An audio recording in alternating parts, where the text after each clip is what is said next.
তিনি আসছেন কায়েমের সুযোগ্য সন্তান নাফিদ তানভীর অনন্ত, তাকে তার মূল্যবান বক্তব্যের জন্য অনুরোধ করছি। বিসমিল্লাহির রহমানির রহিম। আসসালামু আলাইকুম। আচ্ছা, যেহেতু নামাজের সময় হয়ে গেছে, আমি আপনাদের থেকে বেশি সময় নিব না। মুরব্বীদেরকে অসংখ্য ধন্যবাদ, এতক্ষণ অপেক্ষা করার জন্য, এবং আমার শ্রদ্ধেয় কাকাদেরকে আজকে এই প্রোগ্রামটা আয়োজন করার জন্য। তারা অনেকে অনেক কিছু বলেছে, এখানে আসলে বেশ কিছু বলার নাই, কিন্তু আমি খালি একটু বলতে চাই যে বিগত 10 বছরে বনশ্রীর জনসংখ্যা অনেক গুণ বৃদ্ধি পেয়েছে। তারা হয়তোবা ডক্টর এম এ কাইয়ুম কে, সে কি করেছে এই ব্যাপারে তাদের কোনো আইডিয়া নাই, তারা জানে না। তো তারা যেহেতু এখন বনশ্রীবাসী, আমাদের উচিত যে তাদের কাছে ডক্টর কাইয়ুম সাহেবের বার্তাটা পৌঁছে দেওয়ার। শুধু সেটাই না, দেশনায়ক তারেক রহমানের যে 31 দফা, সেই বার্তাটাকে আমাদের তাদের কাছে পৌঁছে দিতে হবে, যেন তারা জানতে পারে যে আগামীর বাংলাদেশে বিএনপির পরিকল্পনাটা কি। কারণ এই মুহূর্তে বিএনপি ছাড়া বাংলাদেশের জন্য আর কারো কোনো পরিকল্পনা নেই।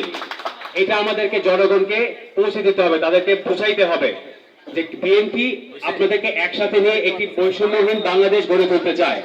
এবং আমার বাবা বারবার আপনাদেরকে বলে আসতেছে যে আগামী বাংলাদেশকে যদি আমাদেরকে সুন্দরভাবে গঠন করতে হয়, আমাদেরকে একটি চাঁদা মুক্ত, সন্ত্রাস মুক্ত, মাদক মুক্ত বাংলাদেশ গড়ে তুলতে হবে, এবং সেজন্য বাবা কাজ করে যাচ্ছে। এবং ইনশাআল্লাহ আপনাদের সহায়তার সাথে থাকে আগামী ফেব্রুয়ারি 12 তারিখে যে নির্বাচন হবে, সেটা জয়যুক্ত হলে আমরা একসাথে মিলেমিশে সেই কাজটা করতে পারবো।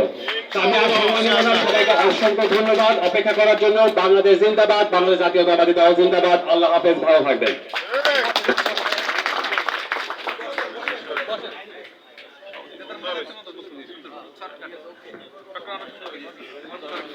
যারা দাঁড়িয়ে আছেন আপনারা বসেন, প্লিজ সামনে এসে বসেন। এই পর্যায়ে আমাদের মধ্যে বক্তব্য নিয়ে আসছেন বনশ্রী সোসাইটির সভাপতি আবুল কালাম ভাই। আবুল কালাম আজকের সভার সভাপতি এবং বনশ্রী সোসাইটির সভাপতি আবুল কালাম ভাই, তাকে তার মূল্যবান বক্তব্য দেওয়ার জন্য অনুরোধ করছি।